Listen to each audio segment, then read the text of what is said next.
ធ្លាប់លើពាក្យមួយនេះរៀនរករៀនរស់ពាក្យនេះខ្ញុំលើការដែលខ្ញុំ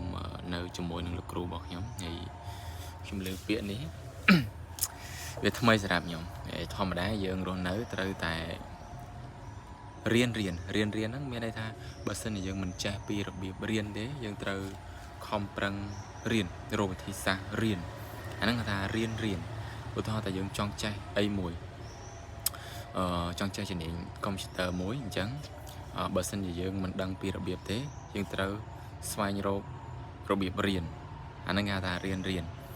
បន្ទាប់ពីយើងរៀនបានហើយយើងត្រូវរៀនរកលុយពីជំនាញដែលយើងបានចេះរៀនរកចំណូលពីអ្វីដែលយើងបានសិក្សាមកជាសមត្ថភាពយើងឧទាហរណ៍ថាយើងរៀនចេះកុំព្យូទ័រដូចជាចេះ Word Excel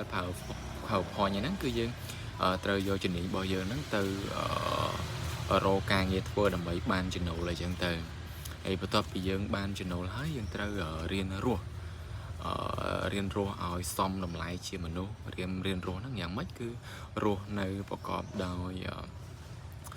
សេចក្តីសុចរិតហៅថាសមាជីវៈណា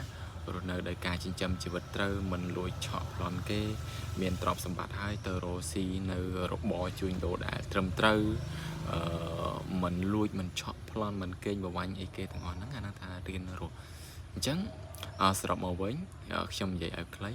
រៀនរករៀនរស់